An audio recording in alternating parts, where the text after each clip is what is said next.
The blizzard hit the mountain territory without warning. A rancher stumbled through snow that reached his knees, certain his experience would see him through.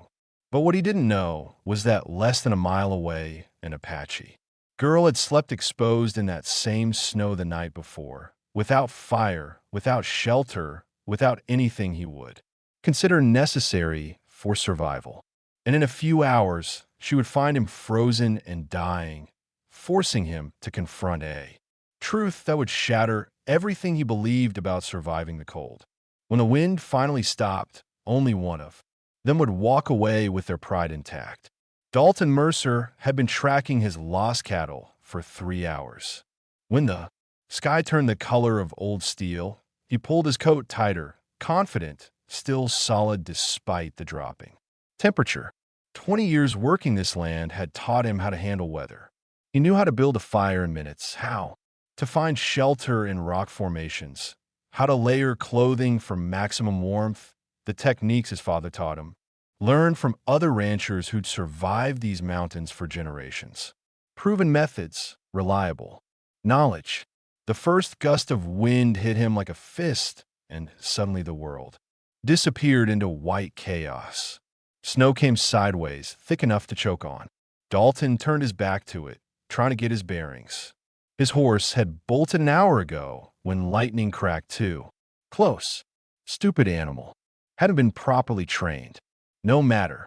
He'd walked farther distances than this. He just needed to head down slope, find a cluster of pines, get a fire going. Simple survival.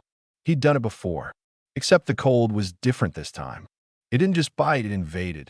Crept through his wool coat like it was made of paper. His finger started going numb despite his gloves. And when he tried to flex them, they barely responded. Still, Dalton pushed forward. Stopping meant admitting weakness, meant acknowledging that maybe possibly he'd underestimated the storm. That thought alone kept him moving even as his legs started feeling like deadwood. He didn't see the embankment until he was sliding down it. His shoulder hit frozen ground hard enough to knock the air from his lungs. He lay there, snow immediately covering him, and for the first time felt something close to panic. His body wasn't obeying anymore. When he tried to stand, his legs gave out. When he tried to call for help, his jaw was too stiff to form words properly. This was how men died in these mountains, not from lack of knowledge, but from their bodies simply giving up before they could apply. Dalton's vision started narrowing, dark edges creeping in. He forced his eyes to stay open, forced his mind to stay sharp. Fire. He needed fire. His hands fumbled for the matches in his coat pocket, fingers like frozen. Sausages. The small box slipped from his grip and disappeared into the snow. That's when he saw her. A figure moved. Through the blizzard like the storm was nothing more than light rain. Dalton blinked, certain his mind was playing tricks, but she came closer and he could make out details that made no sense. A young woman dressed in what looked like buckskin with fringe, her long dark braid whipping in the wind. She wore no heavy coat, no layers of wool, nothing that any sane person would consider adequate protection against this killing. Cold, and she walked with complete calm, as if the temperature that was murdering him was merely an inconvenience to her. Their eyes met. Hers were dark, assessing, utterly unafraid. She studied him the way you'd study an injured animal, clinical, measuring whether he was worth the effort of saving. Dalton tried to speak, to ask for help, but his lips wouldn't form the words. She crouched beside him, and he caught the scent of something herbal, something smoky.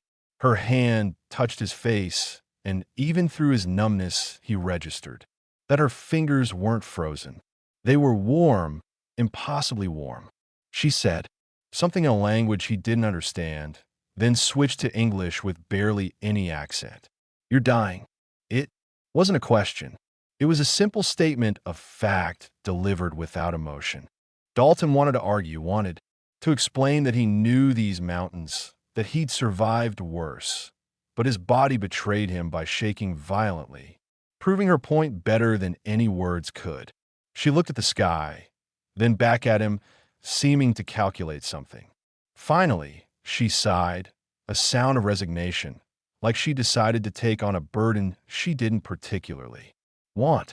I'll take you to my shelter, but you need to understand something first. She leaned closer, and Dalton found himself staring into those dark eyes, seeing something ancient there, something that spoke of knowledge his textbooks had never contained. Everything you think you know about surviving cold, it's incomplete. And if you want to live through this night, you're going to have to forget every method your people taught you and learn mine. Her hand gripped his arm with surprising strength. Can you walk, or do I need to drag you? Dalton tried to stand, his legs folded beneath him like vetcloth. The humiliation of it burned hotter than the cold, but his body simply refused to cooperate. He'd never been carried by anyone in his life, never needed help from any man, and certainly never imagined needing rescue. For a woman half his size, she studied him for a moment, then did something unexpected. Instead of attempting to lift him, she knelt and began removing his wet coat. Her fingers worked quickly, efficiently, unbuttoning with practiced ease. When Dalton tried to push her hands away, she simply looked at him with those dark, unreadable eyes. You want to die with your dignity intact or live without it? He stopped resisting. The wet wool came off, and immediately the wind hit him harder. He gasped, but she was already wrapping something around his shoulders. A hide of some kind, thick and surprisingly warm despite being worn thin in places. The scent of smoke and animal fat clung to it. She secured it tightly across his chest, then gripped his arm and hauled him to his feet with strength that shocked him. Walk. Your body needs to generate heat, not surrender to cold. Dalton's legs trembled, barely holding his weight. She positioned herself under his arm, supporting him, and began moving forward into the blizzard. He wanted to tell her this was madness, that they needed to find shelter immediately, build a fire, but he had no breath for arguing, and she moved with such certainty through the white chaos that he found himself simply trying to match her stride. Minutes blurred together, or maybe hours. Dalton lost all sense of time, focused only on the next step, then the next. His body was shutting down. He could feel it. The shivering that had racked him earlier was fading, and he knew enough to recognize that as a terrible sign. When hypothermia progressed past shivering, death followed quickly. They climbed. He registered that much. The ground sloped upward, rocky beneath the snow. She was taking him higher into the mountains, which made no sense. Everyone knew you. Went downslope in storms, sought lower elevations where wind was less brutal. But she pulled him upward with relentless determination, and he was too weak to question or resist. Then suddenly they were out of the wind. Dalton blinked, trying to understand. One moment the storm was tearing at them. The next it simply stopped. His vision cleared enough to see they'd entered a narrow passage between two rock faces barely wider than his shoulders. The girl, he still didn't know her name, guided him through the passage, which opened into a small clearing protected on three sides by sheer rock walls. In the center sat a structure unlike any he'd seen.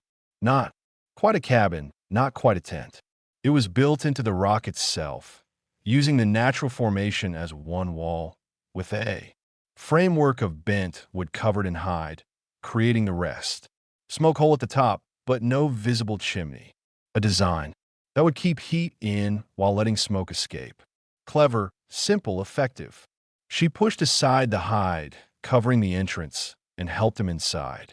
The difference was immediate. Not warm, exactly, but warmer, sheltered. The wind's howl became muted. Dalton collapsed on what felt like thick furs, his entire body surrendering the fight. He lay there, breath coming in, harsh gasps, consciousness flickering like a dying candle. He felt her hands on him again, removing his boots, his vet shirt. He He should have cared about the impropriety about being bare-chested in front of a stranger. But his mind was too foggy to hold on to such concerns. She wrapped more hides around him, layering them with purpose. No fire. He noticed that with distant confusion. She had materials for one. He could see wood stacked neatly against the far wall, but she made no move to light it. Why no fire? The words came out slurred, barely coherent. She looked at him, and for the first time, he saw something that might have been amusement in her expression. Because fire is what kills men like you in cold like this. That made no sense. Fire was warmth. Fire was survival. Every instinct, every lesson screamed that he needed flame right now. But before he could form an argument, she placed her hand against his chest directly over his heart.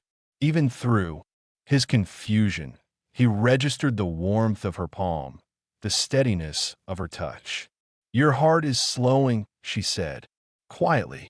Your body is beginning to shut down its edges to protect its center. If I build a fire now, the sudden heat will rush blood to your frozen limbs. Your heart will stop trying to fight.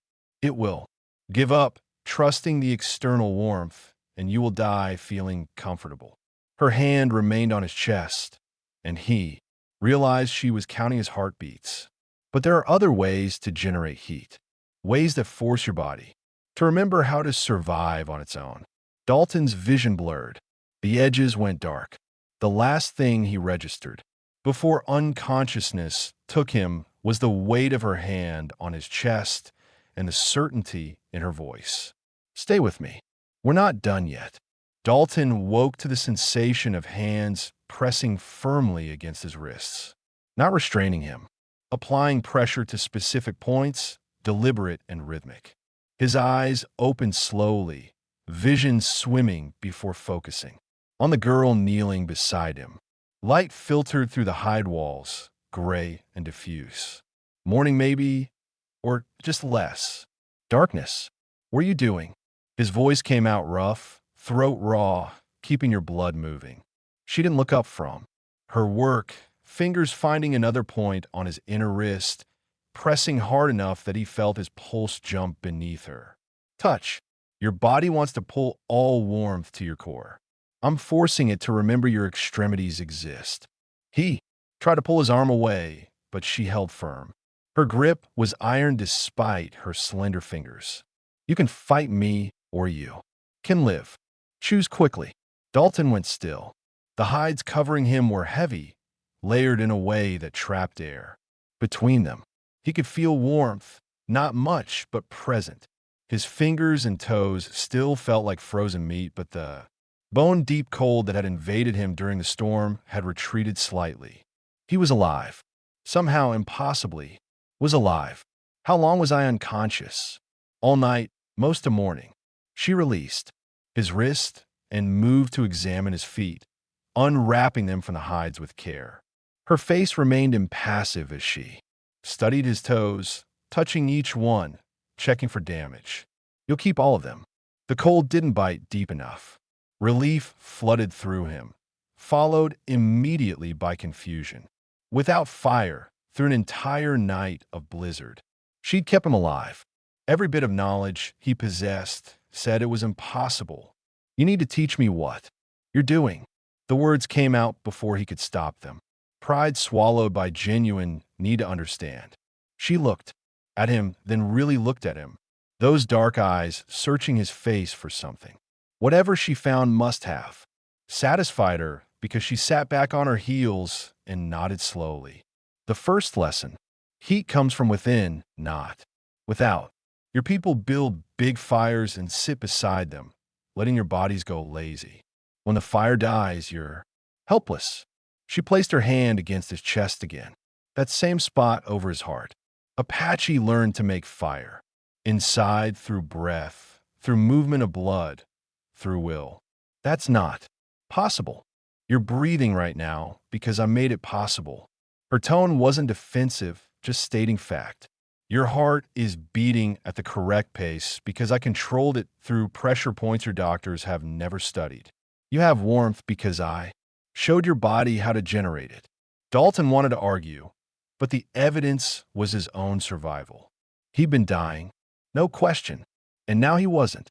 Whatever she'd done, however impossible it seemed, had worked. She leaned closer, and he caught that scent again. Herbs and smoke and something else. Something. Distinctly her. I'm going to teach you the breathing technique. It will feel strange. Your instinct will be to fight. Don't. She positioned herself beside him, close enough that he could feel the heat radiating from her body. How was she so warm? She wore less than he did even now. Just that buckskin dress with fringe, hair still in that long braid down her back.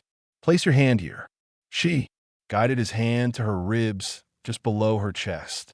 Through the soft leather, he could feel the expansion and contraction of her breathing. Slow, controlled, deeper than normal, but not forced. Feel the rhythm. Count it. His hand rose and fell with her breath. For counts in, hold for 4. For counts out, hold for 4. Repeat. Simple pattern, but something about the deliberate control of it felt foreign. Now match me. Dalton tried. His breathing was shallow, rapid. Panic response still lingering in his system. She placed her hand over his on her ribs, pressing down to help him feel the pattern more clearly. Slower. Your body doesn't need that much air. You're creating heat with every breath, but only if you control it. They breathed together, her hand over his palm, against her ribs, feeling each measured expansion. Minutes passed.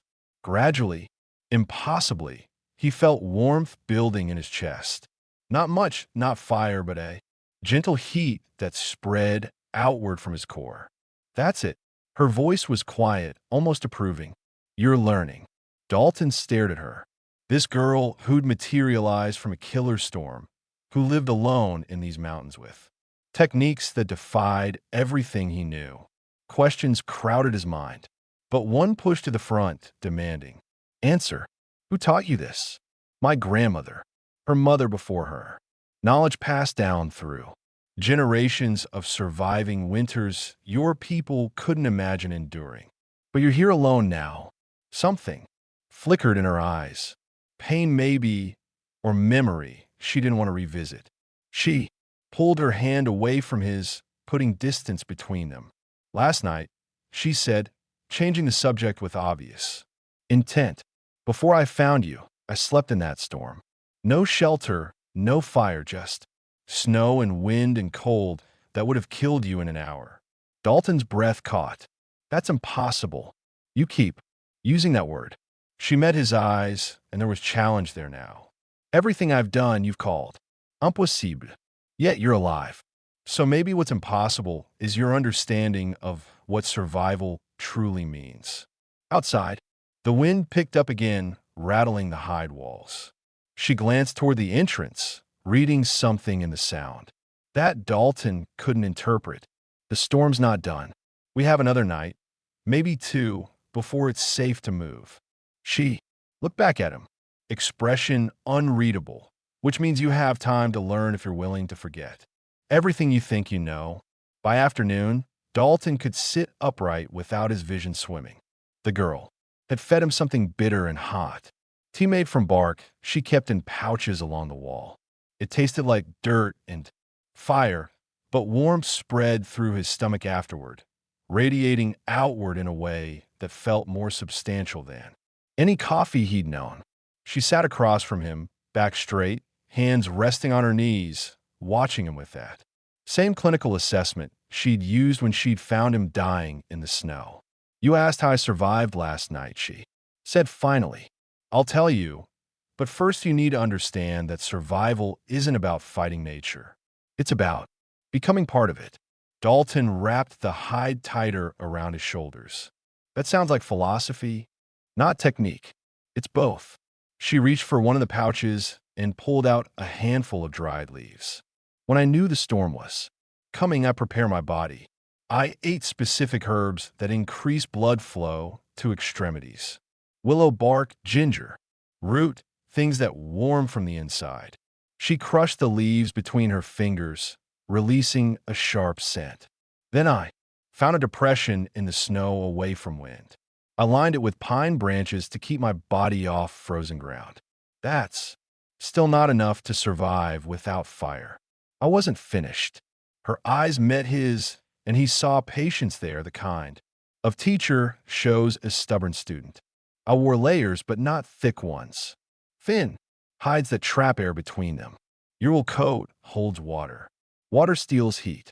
High breathes, lets moisture escape while keeping warmth close. She stood, moving to the wall where her own garments hung. She lifted the buckskin dress she'd worn, showing him how it was constructed. Multiple thin layers sewn together with sinew, creating pockets of air throughout. Then comes the most important part, the technique your people never learned because you rely on fire. She returned to sit in front of him closer this time, close enough that he could see the dark centers of her eyes. I controlled my breathing, slowed my heart, put my body into a state where it needed less to survive. Like hibernation, similar but conscious. Aware, I could wake if danger came, but my body conserved energy like an animal. Sleeping through winter. She tilted her head, studying him. It takes years to learn. My grandmother started teaching me when I was 6 years old. By the time I was 12, I could sleep through storms that killed grown men. Dalton felt a chill that had nothing to do with temperature. Why? Why would anyone need to learn that? Something dark crossed her expression. Because my people were driven into high mountains during winter. Because soldiers came in spring and summer when we were in lower valleys. Because we learned to survive where no one thought life was possible. Or we died. The silence that followed felt heavy. Dalton looked at this young woman, couldn't be more than 22, 23, and tried to imagine the childhood she described. Learning to slow her own heart, training her body to survive. Conditions that defied nature, not as a skill, but as necessity. Your name, he said quietly. I should know it. Ka. The word was soft, almost reluctant. It means wise older sister. A joke since I have no siblings now. Now her jaw tightened. The storm that brought you to my shelter. It's the first I've seen this severe in 3 years. The last one killed my grandmother. She was teaching a young boy from our group how to survive exposed.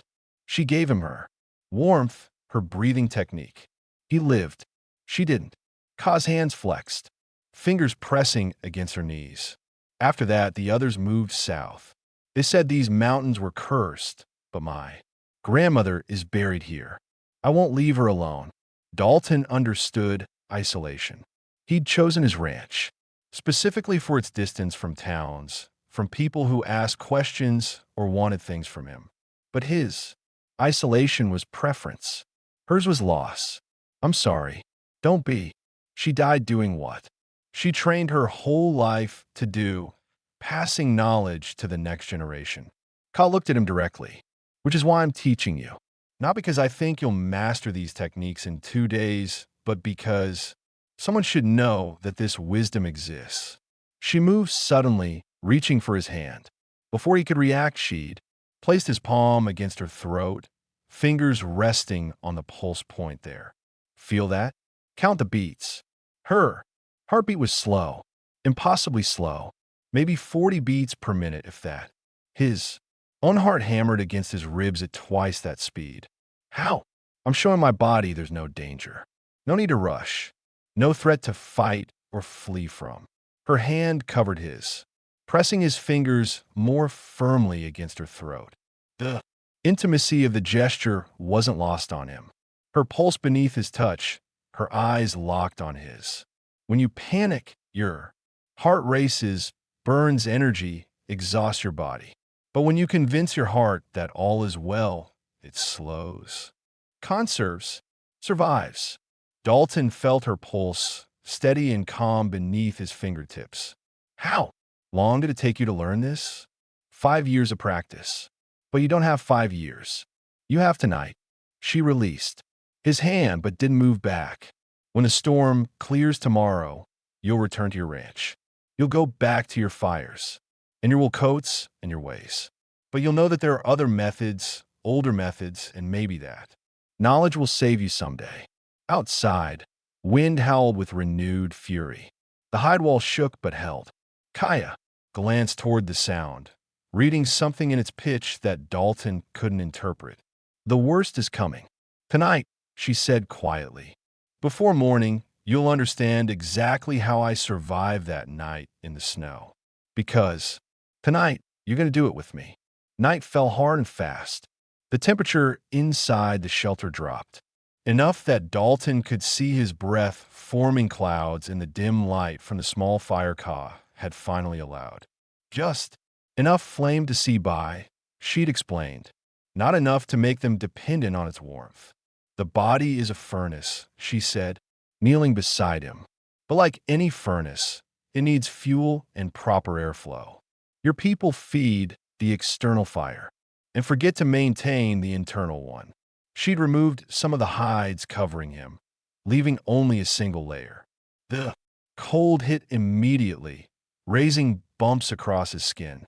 His instinct was to protest, to demand the covers back, but he remembered her words about learning to survive.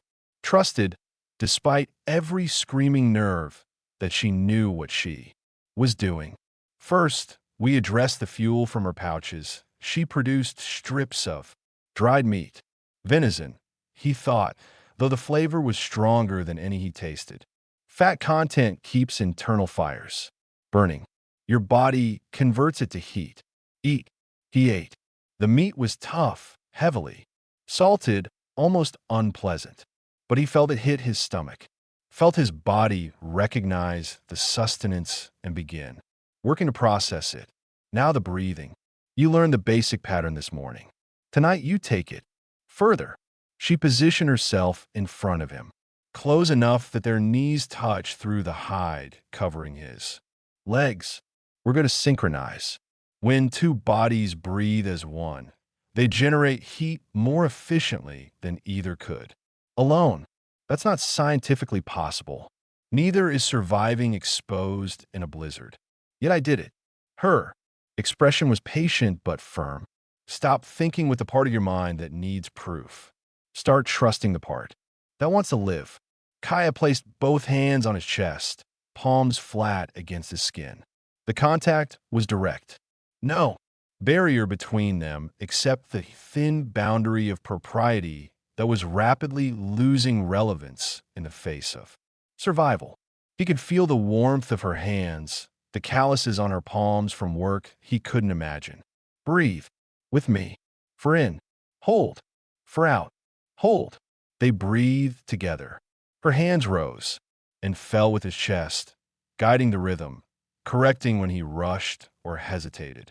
Minutes stretched. His awareness narrowed to the pattern of breath, the warmth of her palms, the steady calm in her eyes. Good. Now we add movement. She took his hands, placed them on her ribs, mirroring the position. His palms registered the warmth of her body through the thin buckskin, felt the expansion and contraction of her breathing. Feel how my body generates heat with each breath. Your body can do the same, but you have to stop fighting the cold and start working with it. Her hands slid from his chest to his shoulders, then down his arms to his wrists. She pressed specific points, the same one she'd worked that morning, and he felt blood flow increase. Felt warmth begin to spread through his fingers. The cold makes your body pull blood inward, protecting vital organs, but this leaves your extremities vulnerable. Her thumbs work the pressure points with firm circular motions. You force blood outward. Remind your body that fingers and toes matter too. The sensation was strange. Not quite pleasure, not quite pain. Intense pressure followed by sudden warmth. Blood rushing to places it had abandoned. His hands began to tingle, then burned slightly as circulation returned fully. Now you do mine. She guided his hands to her wrists, showing him where to press, how much pressure to apply. Her skin was warm under his touch, pull strong and steady beneath. His fingers He followed her instructions, pressing the points she indicated, and felt her pulse jump, slightly in response. "You're learning faster than I expected," she said quietly. Their faces were close now, breath mingling in the cold air between them. Most men are too proud to listen, too certain of their own knowledge. Most men haven't been humbled by nearly dying in a storm. Something that might have been approval flickered in her eyes. Humility is the first lesson of survival. Pride keeps you warm until it kills you. She pulled back slightly, breaking the intimate proximity, and reached for more hides. "Tonight we sleep. This way, side by side, sharing warmth through controlled breathing and blood flow. No fire, just technique." She met his eyes directly. "Your body will panic. Will scream that you're freezing, but you're not. You're learning to survive. On your own terms, not nature's." Dalton nodded, not trusting his voice. The prospect of sleeping beside her, bodies aligned for maximum heat transfer, breathing synchronized utterly, dependent on techniques that seemed impossible, should have terrified him. Instead, he felt something closer to anticipation. Ka arranged the hides around them, creating a cocoon that trapped air without smothering. She lay down beside him, closer than propriety would normally allow, her back against his chest. The position was practical, designed for maximum warmth sharing, but it felt intensely personal. He could smell her hair, smoke, and something herbal. Could feel every breath she took. "Match my breathing," she said, quietly. "Let your heartbeat slow to meet mine. Trust that your body knows how to survive if you give it proper instructions." Outside, the storm reached its peak. Wind screamed against the shelter. The temperature plummeted, but inside their cocoon of hide and controlled breath, Dalton felt warmth begin to build. Not from fire, not from external source, from within, just as she'd promised. His last conscious thought before sleep took him was that he'd spent 20 years thinking he understood these mountains. But in 2 days, this Apache girl had shown him he'd been stumbling through them blind. Tomorrow, when the storm cleared, he'd have to return to his world. But tonight, he learned to survive in hers. And somewhere in the warmth of shared breath, in synchronized heartbeats, the line between teacher and student began to blur into something neither of them had anticipated. Dalton woke to silence. Complete, absolute silence. The wind had stopped. The storm's howl that had become background noise over 2 days was gone, leaving a stillness that felt almost unnatural. He was warm, not burning hot, not the artificial heat of a roaring fire, just warm, comfortable. His fingers moved without stiffness. His toes flexed inside the hide wrappings. No numbness, no pain, no signs of frostbite or damage from a night that should have destroyed him. Ka was still pressed against him, her back to his chest, their breathing still synchronized even in sleep. He could feel the rise and fall of her ribs. Beneath his arm, the steady beat of her heart through the thin leather of her dress. Sometime during the night, his arm had wrapped around her waist, protective, possessive, almost. He should move, should put distance between them, now that the crisis had passed. But he didn't. Instead, he lay there, feeling her warmth, listening to her breathe, and marveling at the simple fact that he was alive. She stirred consciousness, returning slowly. Her hand found his where it rested against her stomach, fingers intertwining briefly before she pulled away and sat up. The separation felt like loss. The storm passed. Her voice was sleep-rough, quieter than usual. She moved to the entrance and pushed aside the hide covering. Light flooded in, bright, sharp, the kind of brilliance that only came after fresh snow. Dalton sat up, wrapping a hide around his shoulders, and joined her at the entrance. The world outside was transformed. Snow had buried everything under thick white blanket. The sky was pale blue, cloudless, beautiful and deadly in equal measure. Your ranch is 2 hours down slope, Kaya said without looking at him. If you leave now, you'll make it before dark. You should have felt relief. Should have been eager to get back to familiar territory, to his cattle and his land and his life. Instead, he felt something closer to dread. How long have you been living up? Here alone? 3 winters. She finally looked at him, and he saw something in her expression he hadn't seen before. Loneliness that ran deeper than isolation long enough to forget what conversation sounds like. What it feels like to teach someone who actually wants to learn. You could come with me. The words came out before he'd fully formed. The thought, my ranch. It's not much, but it's warm, safe. You wouldn't have to survive like this anymore. Like what? Free. She shook her head. Your world has rules, expectations, ways things must be done. I lived in that world once, watched it destroy people I loved. I choose this instead. This is just existing, not living. And what you do is living. Working land that breaks your back, surrounded by people who don't understand you. Following rules that make no sense, her eyes flashed. At least my isolation is honest. The words stung because they held truth. Dalton had chosen his ranch specifically for its remoteness, its distance from towns and their judgments. He understood the appeal of solitude, but there was a difference between choosing to be alone and having no choice at all. I'm not asking you to give up who you are, he said carefully. I'm saying you don't have to be alone with it. Ka turned away, looking out at the snow. You learn my techniques. You survive a night that should have killed you. That's what you came here for, even if you didn't know it. Now you go back to your life, and I stay in mine. What if I don't want that? What you want doesn't change what is. Her voice was firm, but not unkind. You have cattle to find, a ranch to maintain, responsibilities. I have this mountain, this shelter, my grandmother's grave. We exist in different worlds that happen to overlap for 2 days. Dalton wanted to argue too, push back against the certainty in her voice, but she was already moving, gathering supplies. His dried coat, his boots, a small pouch of the herbs she'd used to keep him alive. Take these, the bark tea, for emergencies, dried meat for when you're caught out again. She pressed the pouch into his hands. And remember what you learned, the breathing, the pressure points, how to make fire inside when there's none without. Their fingers touched as he took the pouch. Neither pulled away immediately. They stood there, hands connected by the smallest contact, and Dalton felt the weight of everything unsaid pressing down between them.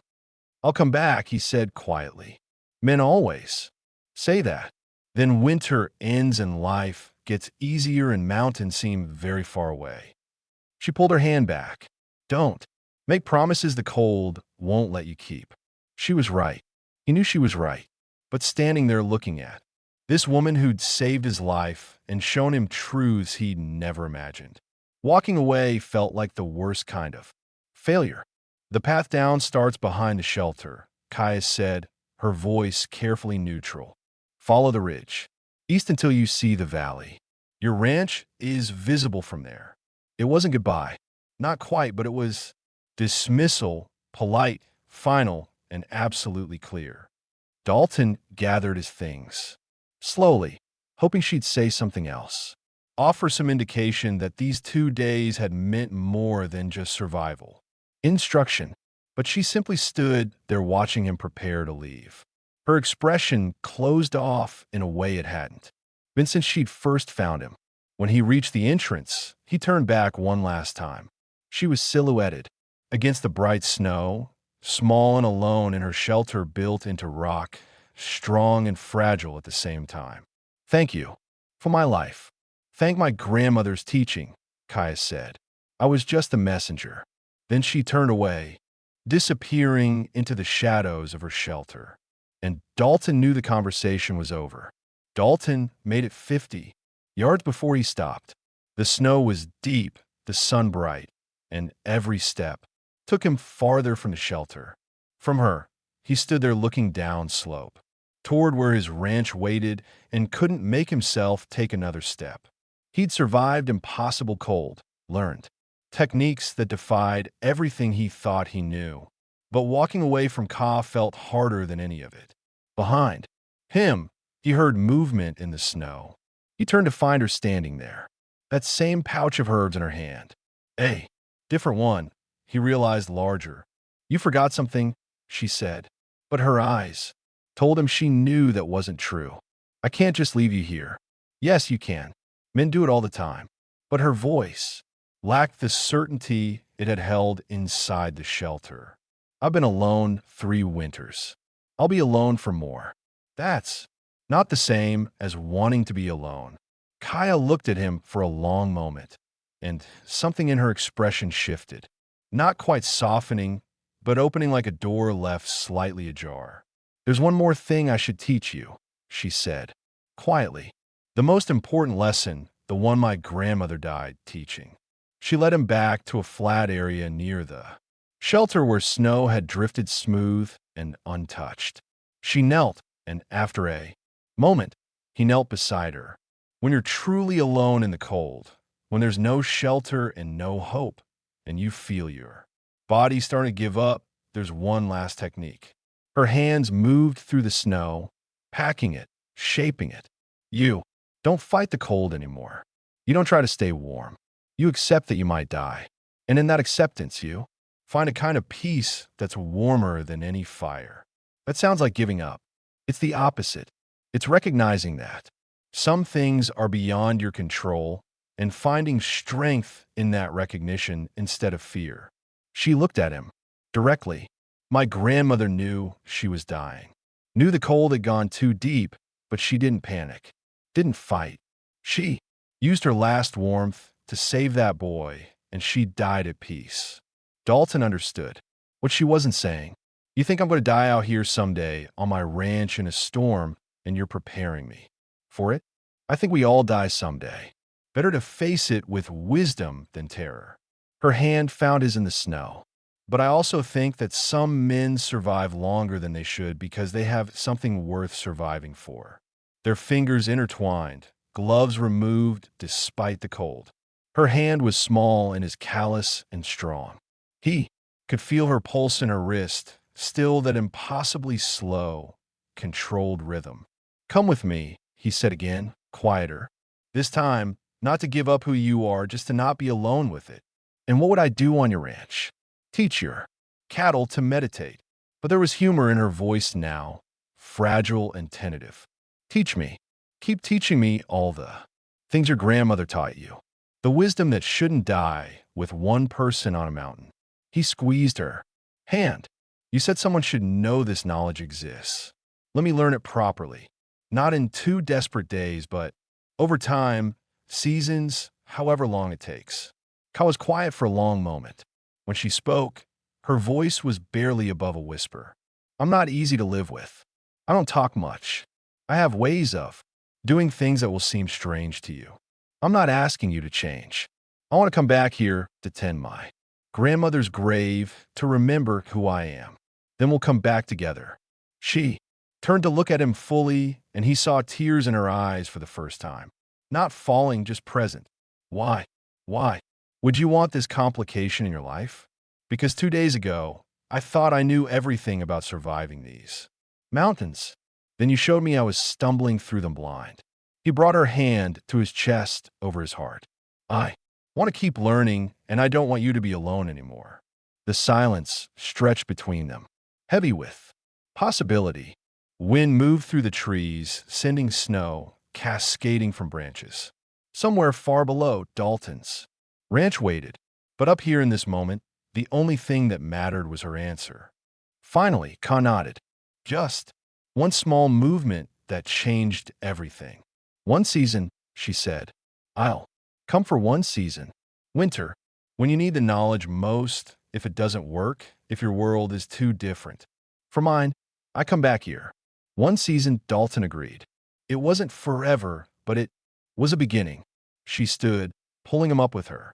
I need to gather my things. My grandmother's pouches. The herbs that can't grow in lower elevations. It will take time. I'll help. They worked in silence, packing her belongings.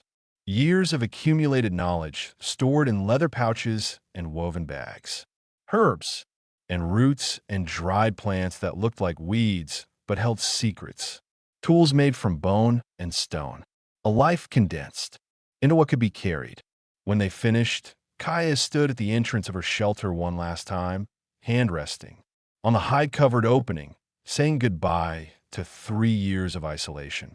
To her grandmother's grave, just beyond the rocks, to the only place she'd felt safe since her world had fallen apart. She would have liked you, Kaya said, quietly. My grandmother. She always said the wisest students are those who've tasted their own mortality. Dalton took her hand. Then let's make sure her teaching didn't die with her. They started down the mountain together, footprints side by side in fresh snow. Behind them, the shelter stood empty but not abandoned. Ahead, the valley opened up, Dalton's ranch barely visible in the distance. Between those 2 points lay uncertainty, possibility, and a fragile promise that maybe sometimes survival meant learning when to stop being alone.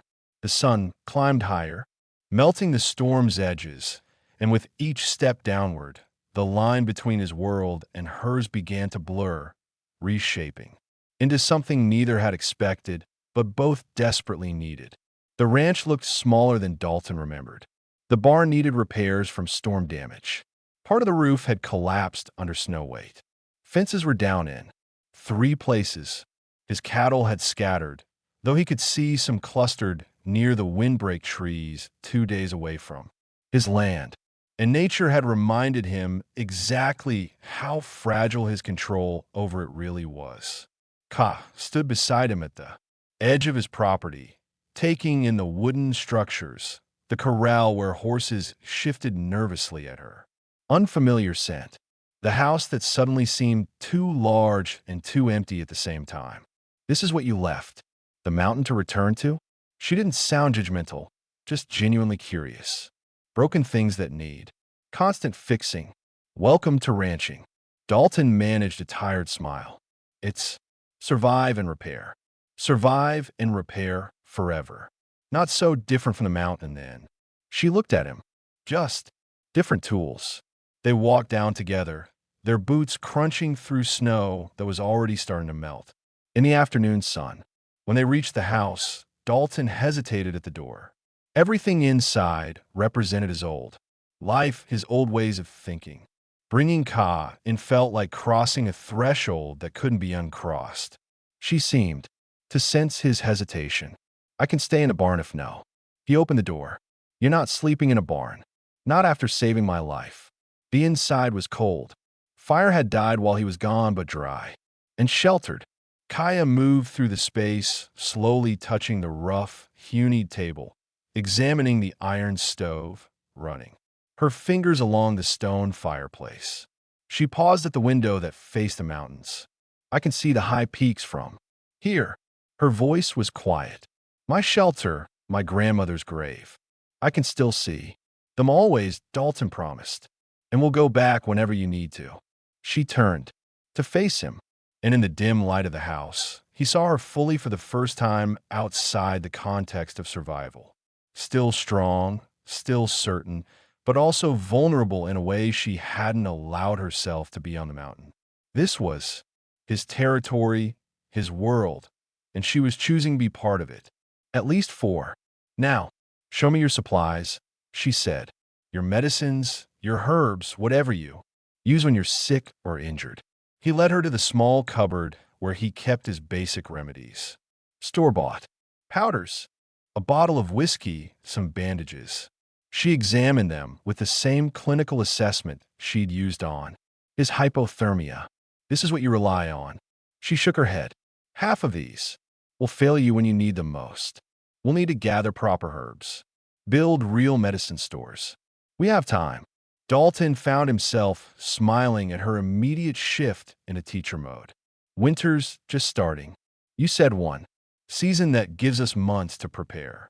Kaya nodded, but something in her expression had softened. the breathing technique. You need to practice it daily, not just in emergencies. Make it habit, like feeding your animals or checking your fences. Teach me properly. Then, no more crisis learning. Real instruction. She stepped closer, placing her hand over his heart like she had in the shelter. Your heart is faster here, more anxious. The mountain calm is already fading. Then help me keep it. They stood that way for a moment. Her hand on his chest, his covering hers. Not just teacher and student anymore. Not just survivor and rescuer.